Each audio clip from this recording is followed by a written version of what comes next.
Hello and welcome to this video on The Witcher 3. Now this is just the pre-intro to this video. I just basically want to say if you would leave a like and do subscribe for this video in particular. This video took me quite a while to make. I'm not good with script, so I hope that it doesn't come across awful when I am going through the scripted parts of this video. You'll probably be able to tell the difference between, let's say, how I am now versus scripts. I'm not amazing with them, but yeah, I hope you guys do appreciate the video and do like it anyway. And yeah, with that all being said, leave a like, subscribe for more content like this in the future, and I'll see you guys in the next one. Enjoy the video. The moment you load into a new game of The Witcher 3, you're greeted with an animated cutscene, telling you of the world of The Witcher and having many things explained to you, to set you up for an idea of what type of world that you're entering. You'll learn that the Emperor is heading north to take the lands off the Northmen. You get an early idea of what type of war is going on throughout the game and how the common people are dealing with the issue. How the people have turned on their kings as they haven't been doing a good enough job, but the people need something to blame, so they've turned to God. You then have a brief lesson on how magic works within the world, conjunction of the spheres. We'll learn that humans didn't try and get rid of magic the moment they found out about it. They decided instead to learn from it, and that's where the witches came from. But not long after that, evil things started to come out from the shadows that they decided to name monsters. But the humans didn't want to deal with them properly, so they created witches to fight the battles for them. You get a slight insight into how witches are created and how human beings look upon them, and you also get to see for the first time in the game Eredin of the Wild Hunt. They talk about the Eternal Fire, which is something you'll find out more about throughout the game, and the religious worshippers that you'll find out more about as well. It then fades to black. We are then met with a black-haired woman riding through a war zone, and Nilfgaardian's soldier cutting the head off of the horse, like it's light work. This gives you an idea for what type of world that the player is about to enter and how cruel it is as well. The darkness that covers the whole scene just adds a layer of drama to the moment. The player then gets introduced into Geralt and his tracking abilities. He is somehow able to relive to an extent what happened based on the evidence in front of him. All this whilst you have the amazing Witcher soundtrack playing in the background, listening to the strings being plucked. A bird going straight into the soldier's eye and straight through him as well, just adding another layer of dark grittiness of the world in front of you. Geralt is finding even more tracks of this mysterious woman, but you then see her riding off whilst the bird just somewhat evaporates in front of you into a glass skull, which then falls on the floor, which leaves you wondering if Geralt was meant to find it. Then you see the character of whom you're going to be playing as and seeing the world through, Geralt of Rivia's eyes, as he lays asleep next to a campfire with an older looking gentleman. It then cuts to black and now you're in Kaer Morhen. Geralt is then there bathing in the tub, the infamous Witcher scene. This is the first time that you're properly introduced to Geralt or Yennefer, as you then start to learn who the woman was riding in the war. You get to start playing and witness the beauty of this 2015 game, as it's still one of the best looking games ever made. You walk downstairs to Vesemir asleep, when you're supposed to be teaching Ciri, and you just find her taking advantage of this to train by herself. All of these scenes show you how the characters act in general. You get to see Geralt's more caring and fatherly side, something that you do see more of during the game, but you also see his more Witcher side where he is critiquing Ciri's fighting stances. After talking to Ciri, Geralt and Ciri head down to the training yard, and you get put into a perfectly timed intro on the basics of combat. The speed that you learn the combat is just right and you're aware of it massively, but it's so fluid and well done it feels so natural. By the end of the training, Ciri smashed the helmet off a training dummy and goes to look for it. Geralt then realizes that something's wrong and rips the dummy's rags off to see someone within the dummy.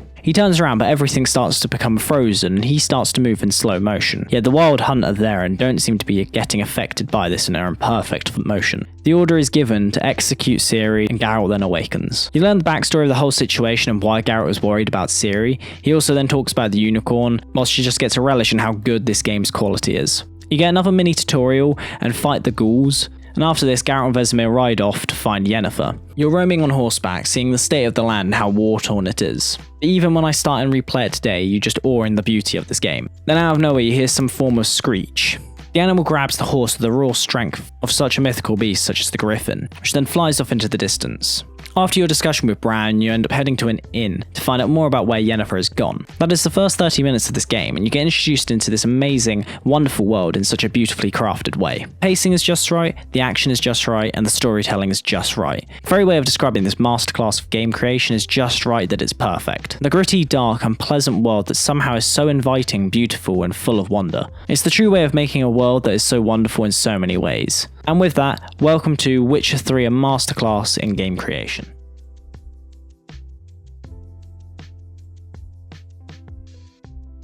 Now, after the first 30 minutes of the game, you'll find yourself in a lovely, or at least as lovely as you can, area in context of the whole game, White Orchard. This area of the game is your sandbox to learn pretty much how the game works in its entirety. You'll be introduced to places of power and understand the buffs that they give you. You have some nice side quests as well that you can do, such as the one just down the road from the inn, where you visit and help a dwarf named Willis, with his forge that has just recently been burnt down. Now this is your first moment in-game that shows you Geralt using his investigation skills and how well he can track. After following through and Geralt wondering who has done the crime, you find out that it's a person that Wallace already knows called Knapp. You'll find out why he did it, as he believes that Willis was working for the Nilfgaard army at the time. However, he was also extremely drunk when he did this. Now you'll be offered a choice. Do you take the bribe of 20 crowns that Knapp will offer you and let him go without punishment for his crime? However, you can also take him back to Willis to answer for his crimes. Firstly though, you'll either have to fight Knapp or use axes on him and walk him back to Willis's unharmed. After this, Willis calls the Nilfgaard guards, who are around the town and will come and take Knapp away, which based off the choice of words that the guard says, you can assume he's been hung for his crimes. Now this is one of the first times in the game that you're unknowingly choosing what the correct response. Does this man really deserve death?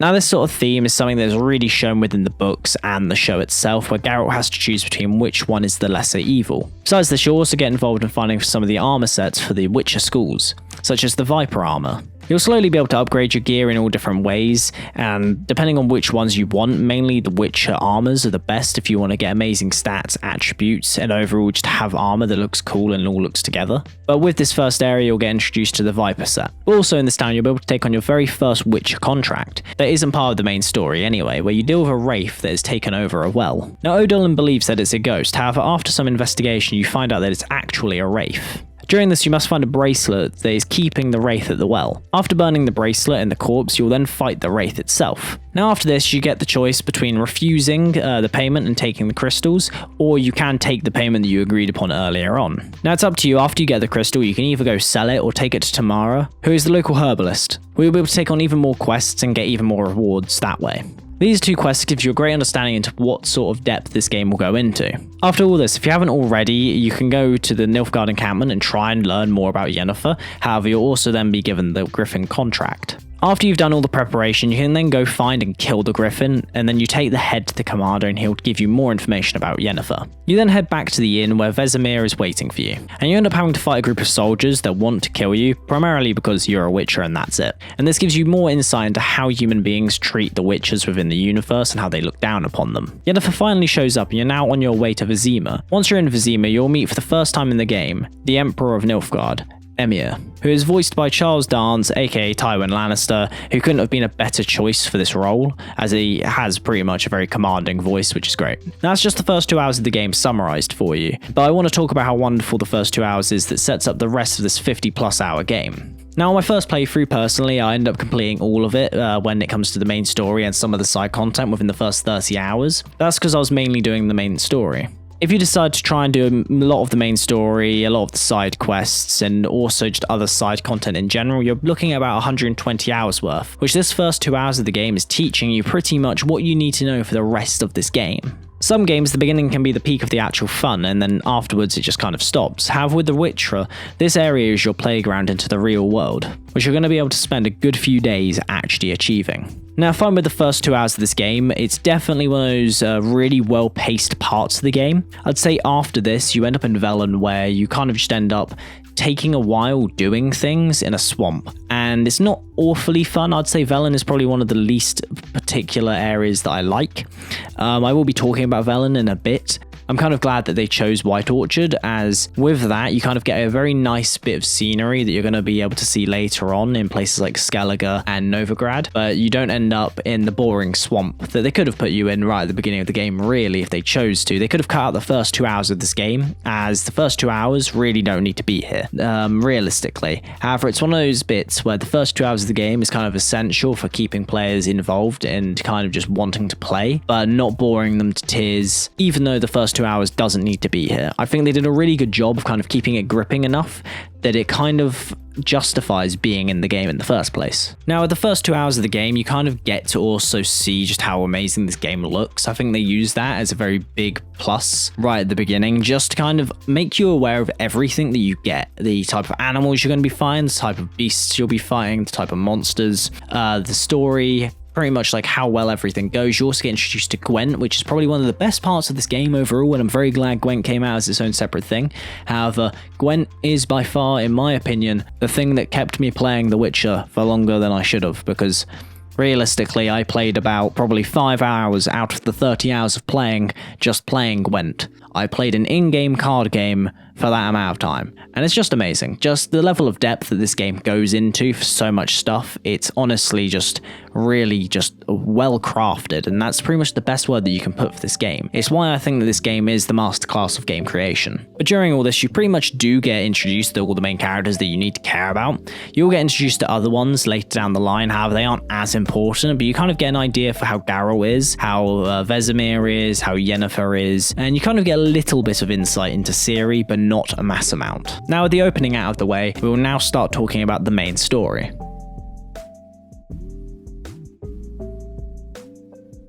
This game's story is one of great magnitude. If this was written by just some starter writer overall, this game would have been extremely quick. However, this is a tale of how Geralt of Rivia is tracking down Ciri at its core. He is tasked in finding Ciri by Emir, the Emperor of Nilfgaard, right at the beginning of the game pretty much, and then later on you find out that she's being hunted down by the Wild Hunt. That's the reason why Geralt really needs to get to her. In the game they avoid talking about why Emir wants her, but it's assumed it's because he wants to impregnate her to make a child to defeat the Wild Hunt. This story is something that's really crafted well throughout this entire game with multiple subplots. As each area of the game, Velen, Novigrad, Skellige all play a part in understanding what happened to Ciri. Now I'll talk about the main aspects of each area, however I will not go fully in depth to spoil the whole story as the game is truly incredible and everyone needs to play it. To begin with, you head to Velen where you find out that Ciri has been there. Now if they wanted to be lazy, they simply could have done this as a fetch quest and make you do something for him and then he just gives you the information straight away. What they do instead is send you on an investigation quest where you learn about what Ciri was doing, you'll learn more about the Baron, the crones, and the interesting side quests. Now during this you find out where the Baron's wife and daughter have gone. Now part of this quest that I want to talk about is when you find out about Gran, aka Anna, who is the Baron's wife. Now I love this part of the game as it shows how much care they took in making a story about a drunken man who abuses his wife and a wife who wants to escape him. Now Anna doesn't want the Baron's child at this point anyway, as of her abuse and all this sort of thing and how he treats her and her daughter. However, overall, basically, you end up finding out that she wants to have a miscarriage. So she goes to the crones and asks them to basically put a spell on her to make her have a miscarriage, which we'll find out more about during the game. But also, because of this, they end up putting a spell on her that made them control her for the entire rest of her life. Now this gives you an idea of how cunning the crones are and honestly what they're like throughout the rest of the whole game. Now the second main area of the game, which I love, is when you end up going to Novigrad. I'll talk about in the areas of the map section why I love Novigrad so much, but in Novigrad you are heading off to go check out a clue that the Baron has given you about where Ciri might be. This is when you meet Triss Merigold. Now she's probably one of the more fun and overall charismatic characters and she adds a massive amount of story to this game. You end up basically having to help the witches escape Novigrad so that they don't end up being executed. Now with these sections of the game, you see how much care they really took in crafting this story, as you end up doing with so much stuff that realistically, games like Skyrim and Assassin's Creed 2 decided to just do simple fetch quests for, but this game actually made its own long, drawn-out side quests within the main story that add so much character to this game, and it's really well crafted to such a beautiful degree. Now I'm not saying that either of these games are bad, as they're both in my first and second place for my favourite games that I've ever played. However, it does mean that you get through parts of this game really quick and they could be really dull if you had those quest options. Now you'll learn a lot when you're in Novigrad about Ciri, Geralt and all the characters in general, and you'll have quite a lot of fun side quests to do and overall just fun main story quests. You get a better understanding about how witches and witches are viewed within the continent, and one particular moment that I love is when you're walking around Novigrad and you come across a man who is basically shouting into a crowd about how evil witches are and how they're such an abomination, and Geralt simply just walks over and basically just shows his presence and they all scatter because they're completely in fear and don't believe they exist. The last location of this game is Skellige. This is the final moment before the final act of this game. Everything you've been doing will start to come together as you finish what you've been doing there. Now you don't really do a mass amount in Skellige. I'd say that this is probably the place that you're going to spend the least amount of time in overall in the game, in comparison to let's say Velen or Novigrad. Now that said, you do end up being able to find out more information about Ciri and what she's been doing and why she was running away from the Wild Hunt in the first place. I think this game's story is extremely well crafted, Each place feels extremely unique, with so much story and so much character development within each area. One area of this game that I really love is the dialogue options, because this game did an extremely well job at making this game's dialogue amazing. And when I say that, if you compare Assassin's Creed Odyssey's dialogue options to this game, a game that they really wanted to try and make as similar to Witcher as you could, but just set in Greece, you had a character that pretty much you would choose options that seemed harmless, and there's one very reminiscent part of Assassin's Creed Odyssey I can remember, when you're having a bow or something like that in this quest, and you choose an option that literally sounds really harmless, and then Cassandra just starts shouting at this woman, and you're there like, this is not the option I chose, but now I've just been a dick in this moment because apparently that was the option I chose. Versus Geralt's, where every single option you choose is Geralt. Every single option is Geralt of Rivia at its fullest, and because of that, it adds so much character to him overall throughout this entire game, and it gives you so much replayability with the different dialogue options. Witcher Wannabe, Face Me If You Dare, and Following a Thread. All of these side quests, in my opinion, are some of the best side quests you're going to find in this entire game. They're all really immersive, and some of them can just be straight up fun and just funny little bits to have in the game, two in particular that I will discuss. Wild at Heart is one of the first side quests you're going to have in this game that's got a story to tell. The story in this is as follows. You meet a hunter named Neelan. He's at his house with a woman named Margaret, who is Neelan's wife's sister. Now, he talks to you about his wife Hannah, who's been missing for a while, but for some reason nobody seems to know anything about it, nobody in the village, not even Neelan himself. Geralt finds this a bit suspicious though. After going into the woods to follow your only lead, you end up coming to the conclusion that it is probably a werewolf. However, Margaret doesn't want you to basically follow through with this. She tries to offer you money and basically try and say, hey, just don't care about it, it's no worry, don't worry about this anymore. But if you choose to ignore and not take the money, you'll follow the smell all the way to a hunter's cabin. You end up fighting the werewolf, and just before you're able to kill it, Margaret comes over out of nowhere and insists you don't kill him. And you find out that the werewolf is actually Neelan. Neelan then finds out that Margaret knows what happened to Hannah this entire time, and also knew who he was really all this entire time. She admits to making her come out into the woods to see him as he truly is, as the werewolf, but as he's in his werewolf state, he ends up just ripping her to pieces. However, he doesn't remember any of this. Then you have one final option, which is either to let Neelan kill Margaret, and then afterwards you end up killing him in return, or killing him anyway and not allowing Margaret to die. Both of these options, in my opinion, are both valid options to how to end this story. I think it's a really great 10 to 15 minutes worth of side content that's so immersive and brings you into the world of The Witcher in such a way that so many other games struggle to do. It's why, in my opinion, I think they were able to pull off such a masterclass of a game overall, because their main story is amazing and so is their side quests. This game allows you to care about such non-important characters, and it just shows off how great writers they have at CD Projekt Red and how well they were able to do the storytelling for this game. Then you have Witcher Wannabe, which in my opinion is one of the best quests within this game. Yes, it's short, but it's a very, very just fun little cool quest to do. You meet a man who's talking about some witcher who came in to take a contract but wasn't really a witcher, or at least that Geralt doesn't believe based on the information he's being told. He was after a bigger prize, however, that was more of a witcher's pay according to him. However, he then went over and just raped a woman within the village and classed that as his payment. After going to the last known location of this witcher, you end up finding a monster and you kill it, and you see a man hiding, cowering in the background. You speak to the man who's got the wolf's head medallion, so Geralt knows that he isn't actually a real witcher. You're given 4 options. One of the options is to let the villagers take him to the Alderman for a justified punishment, which you can probably assume is murder. And the other options all go along the idea of sparing his life, with one of the options making him have to work for the Alderman for a year. This is one of the more shorter side quests you're going to find throughout this entire game,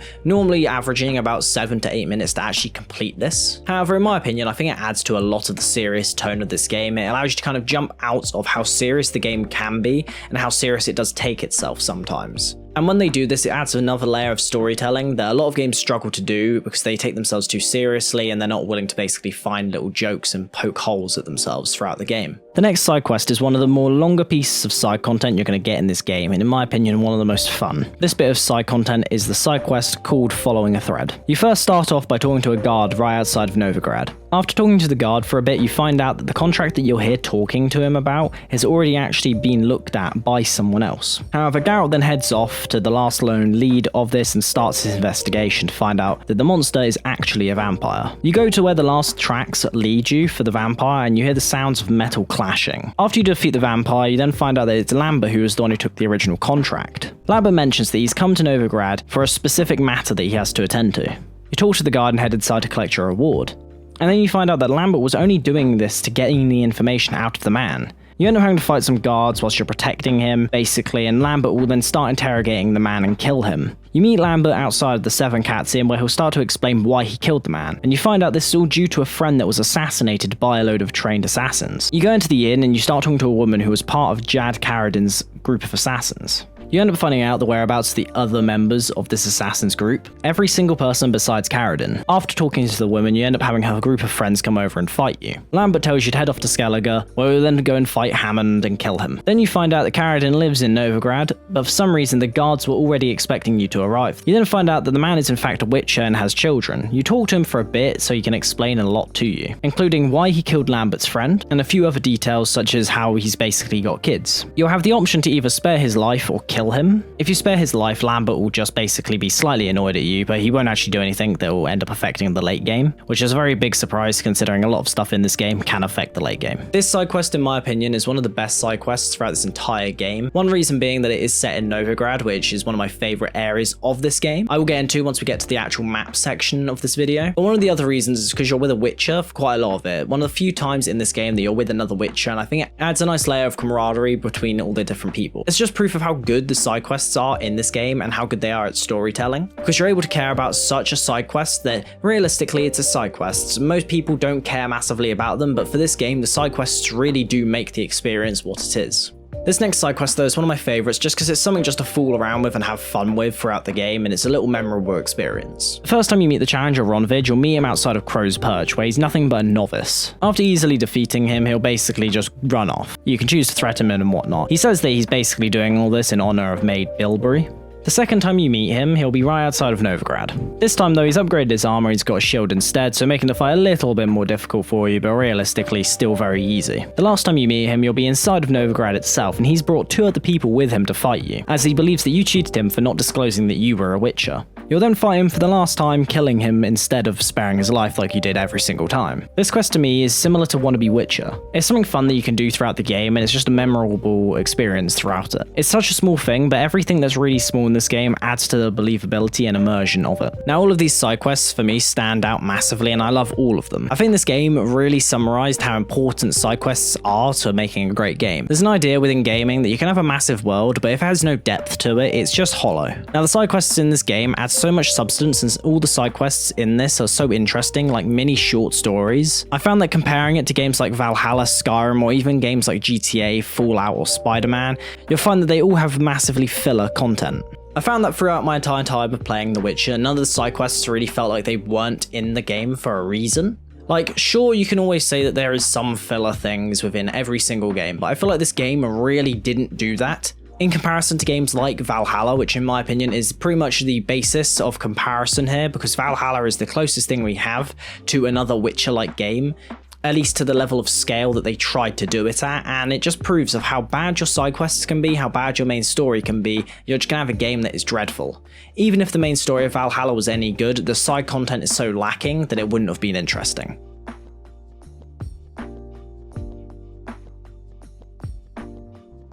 Garrett is obviously the main character of this entire game. I feel that they did a really good job in making this character what he was supposed to be, such as lacking basic human emotions, which made it a lot more interesting. And a lot of the time, his lack of just empathy and lack of human emotion made him really funny and witty. He is overall in my top 3 characters in the whole of gaming. I think that the only place that they didn't really touch on too much when it came to the writing of this character was his actual development, at least when it comes to him growing as a person or learning at all. But because of the way that they make witchers in this entire lore, it is a lot harder for them to do stuff like growth and character development, purely because the majority of them end up outliving humans by a mass majority of their entire life. Because of what witchers are, the fact that they outlive the mass majority of humans that exist in the universe, he doesn't really have much in the way of character growth that he has to go yet, because pretty much most of his character development would have been in his first couple of years of being a witcher and learning from that, but after that he basically learns what he needs to learn. However, this is something that I hope to see within the, let's say, the Witcher Netflix show, as he is around 50 years old in the books by then, so he's probably around about the same age in the show.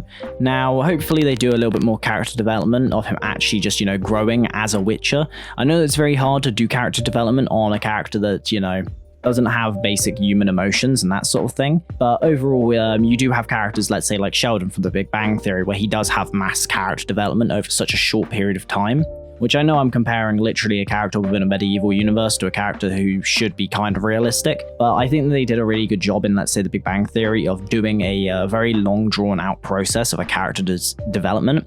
And considering how much time they've got with the Witcher Netflix show, I hope that they do some decent character development over the whole of the show. But if they don't do this, hopefully they'll at least give us some idea of how he grew during the years before he became the Witcher that we know today as Geralt of Rivia. Back onto how he is in the game. I think for one, the voice acting in this game was absolutely superb. You had Doug Cockley, who voiced Geralt, and honestly did an amazing job doing so. Like I said, made a character that shouldn't have too much human emotion come to life and did it so well that it feels genuine. Which obviously, his performance in all 3 games is amazing, but to be honest, his performance in this game in particular is just outstanding. No matter which option you choose, Geralt of Rivia is Geralt of Rivia. He isn't just some ridiculous psycho. But the last area that I want to talk about when it comes to Geralt is how well he just fits into the world entirely. Yes, he might be an outcast in the world itself, but when it comes to Geralt, he feels like he perfectly fits into this world. For example, I couldn't imagine a Geralt of Rivia sort of character within Assassin's Creed. As, for example, because of how serious toned The Witcher can be at times, Geralt really does jump into that character very well. The reason why I say that is because I couldn't see Geralt being within an Assassin's Creed game, purely because his character's tone and how serious he is wouldn't fit in with something like Ezio. And obviously, they're 2 characters that are completely different anyway, so there's no point of really comparing them. But the reason why I want to bring this up is because if you don't make a character fit into the world, it is literally like a not correctly connected jigsaw puzzle. But in this game, they did it perfectly and made it look perfect as well. And actually, the last little bit that I really want to mention about Geralt's character that I love within this game is the fact that when you just shave off his beard, it grows back. I know this sounds really stupid of why I love this, but honestly, it's one of my favorite parts of this game. Replaying through this game, the one thing I couldn't wait for was just being able to get to the point where I can just shave Geralt and then watch the hair grow back. I personally just think it's such a unique little input into this game, and it just makes it wonderful. Anyways, now on to Ciri. Ciri is a really interesting character. She is someone who by the point of The Witcher 3 doesn't want to fulfill her duties, and she just wants to be who she wants to be, which is a normal human struggle. She is someone who doesn't fit into the standard norms that she is meant to be following, and instead wants to become something that she enjoys doing, which you'll learn more and more throughout the entire events of this game. You don't necessarily spend much time in this game as her, but because of what others tell you and what Geralt recalls about her entire experience, you get a good idea that Ciri just simply wants to be Ciri, not Cirilla. She's Geralt's daughter really, not an actual daughter obviously, however basically like adopted at heart. As he claims Lore of Surprise in the first season of The Witcher, I don't remember if it's within the first book or the second book that he does this, so I don't want to say 100% for certain which one it is. But I am getting around to reading them and I cannot wait to actually finish them. She is a character, the main focus of all the plot of this entire game, that everyone loves, but surprisingly you don't really learn too much about her throughout this entire game, which is really interesting and I feel is something that a lot of games struggle to pull off. CD Projekt Red did a really good job of making a character that you don't literally get to see much throughout the game. Sure, you get little snippets, but you're playing as Geralt. He is the true main character, but the main character that this entire plot focuses around is Ciri, and loads of people love Ciri as a character. The fact that so many people love a character that gets so little screen time and overall just appearances is really just amazing, and it's something that's really hard to pull off in storytelling. Then you have Yennefer, which is the closest thing Ciri has to a proper mum. I found that her and Geralt's interactions just always made sense and worked really well. They both seem like they care for one another, and obviously they do. But also, even though they know that they enjoy being together, they have duties to attend to first. As they both can't have kids, they don't love each other because they want a future together, but simply just because they both have a connection, which is something that you do really get told a lot about throughout this game, throughout all of the different games as well, and you also learn more about in the Witcher series and books. And the last character that I want to talk about is Vesemir. I think that he's one of the characters that I wish was in the game for a little bit longer than he was. I think that the opening did a really great job of just showing off this character as a traveling companion. Whilst talking to him, you learn more and more about different events that have happened in the past, so if you haven't either read the books or you haven't played the previous games, it really does help you get an understanding into what type of world you're entering. I think that he added the mentorship that this game needed to keep Geralt learning as well, which was a really good area because I think a lot of games do struggle with the idea that the character that's in the game needs to kind of be the overall just like big boss character where he can do everything and basically he is the best possible version of everything. Even though I feel like the best parts of storytelling is always the fact that the character does grow and learn more and more. Like you see with Assassin's Creed 2 with Ezio and him learning to grow, and you see within games such as Dishonored or or Last of Us. Also, if you haven't watched Nightmare of the Wolf on Netflix, I'd highly recommend it. If you love the lore of this game, you'll love this film. I think Vesemir could have been in the game a little bit longer. However, I think the same question that I asked myself when it comes to the Spider-Man game with Taskmaster comes into play here, which was the lack of appearances of this character, and the same with Taskmaster within Spider-Man, was the lack of these characters being in the game what made me love them so much? And that is a genuine question. Because obviously, when you're deprived of something, you do end up loving something more. It's a very common trope within things. Now, I do think that Vesemir could have been in the game a little bit longer, but I find myself at the same question I find myself at when it comes to Taskmaster within the Spider-Man game. Was the fact that their lack of appearances what made me love the characters in the first place? Maybe in this case. But maybe if he had just been popped in for a little bit more, maybe in, let's say, you meet up with him again in Novigrad in, let's say, the bar or something like that, and he's doing some Witcher contract that you just join him with and he gives you a bit of advice, I think that would have worked really nicely as well. But all in all, I love his character and I do love what CD Projekt Red did with it.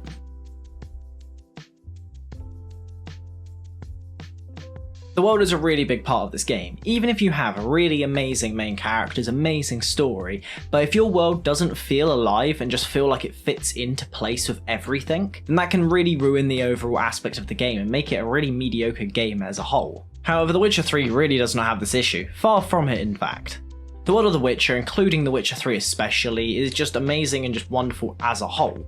Everything from the marshes of Velen all the way to the free city of Novigrad is just amazing and beautifully crafted in this game, to the point where Novigrad is by far my favourite part of the entire game and my favourite city in the whole of gaming. When you walk around Novigrad, the people there are doing their daily tasks and going about their day. They make comments to you that doesn't always feel rehashed. Yes, sometimes you hear the same thing over and over again, however this is nowhere near as bad as, let's say, a game like Skyrim when you go past the guard for a 10th time and you've heard the same thing 3 times. The only areas of criticism that I have for this game when it comes to its world design overall is that I do think at times the game is a bit too big. Now I do think the world is really nice and a great size. However, I do think after a couple times of just holding down the sprint button, you end up just kind of getting bored, at least me personally, and I found myself at times kind of going on my phone in those moments. However, overall that could just be my level of concentration, who knows really, probably is. But overall I think this is the same issue that happens in games like Odyssey, Valhalla and Origins. Overall, all 3 of those games, along with Witcher, all deal with the same issue, which is their worlds are so big that at times it kind of becomes a bit dull. But gratefully, with The Witcher, it actually isn't that bad. Because where The Witcher has got so much content that fills those worlds that's so vast, it makes the world still feel good enough size to fit all the content within it. I believe that the auto sprint mechanic is something that is nice within games, however I think if it wasn't there you'd have more immersion overall into the game, as it required the player's attention a lot more. I think you'd have the same thing that you have with, let's say, Skyrim, where players overall are really immersed into the game and they just end up finding themselves exploring random bits. I think the auto sprint overall made me not really explore so many places, especially on my first ever playthrough. Now, however, I would say that with this game, the villages aren't as memorable as, let's say, a game like Skyrim. However, I think that's because the villages within Skyrim aren't really villages. They're supposed to be cities, but they're just big towns. That's basically what they are, because that's kind of like the setting of the game. But overall, I think The Witcher does suffer a little bit from that, just, you know, not having as many memorable little locations. It's mainly the bigger areas that everyone remembers overall. However, when it comes to it, no game can compete at all with Novigrad on the scale of it anyway.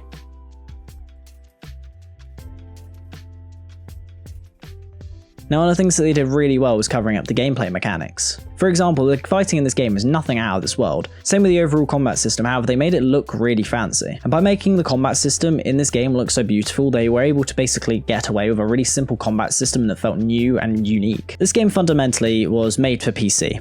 The first time I played through this game, it was on PC and it was a wonderful experience. However, on my time of recording all of this due to my limitations on my PC, I had to play it on Xbox, and the game just felt a bit odd. I don't know why in particular I disliked playing it on controller. I think it was either because the controller just felt too sensitive to everything, or maybe it just felt too clunky. But I can't 100% nail it down.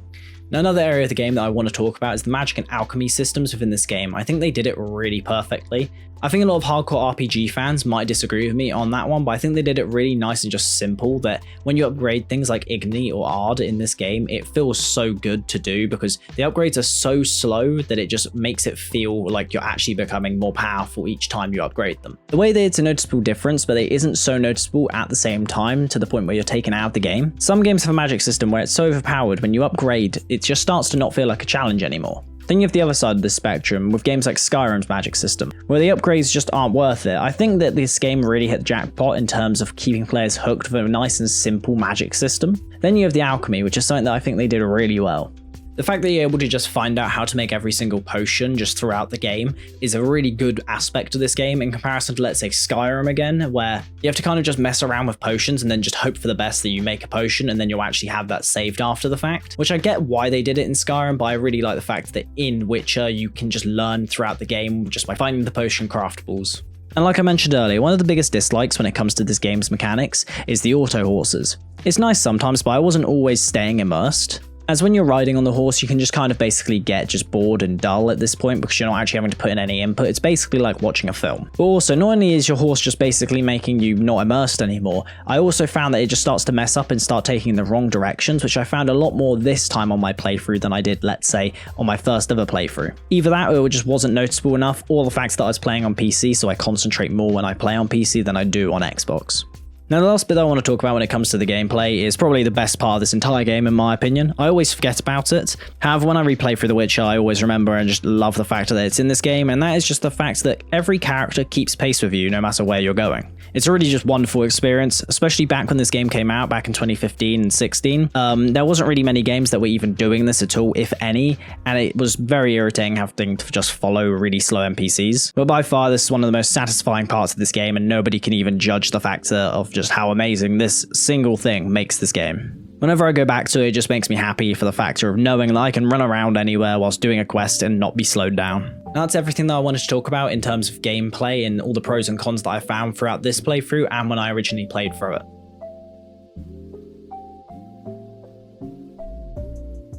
This game is a solid 9.5 out of 10 for me. I'd say this game is basically bordering perfect, and that's why I think this is a masterclass in game design and game just making in general.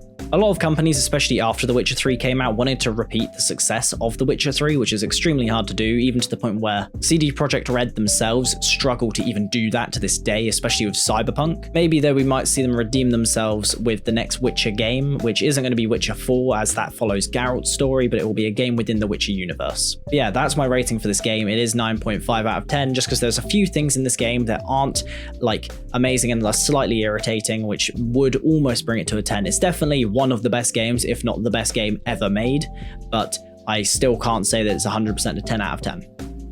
But with that all out of the way, I hope you guys enjoyed this video. This was the first ever proper game critique video I did. Hope it was decent, and if there was anything that you want me to improve on when it comes to the next one, which will be in December, make sure to leave that in the comments below. And as well as that, you can also join the Discord that's linked in the description if you want to discuss with me anything to do with the videos or any games, anything like that. If you want me to cover any future games in either one of the short form videos or in the longer critique style videos, then let me know as well. But yeah, if you could leave me a like and subscribe on this video if you want to see future content like this. I spent around 25 to 30 hours overall when it comes to the actual scripting, recording, and editing of this video, and then a bit more than that, probably if not double overall when it comes to getting all the gameplay for this video. So yeah, I hope you guys enjoyed this video.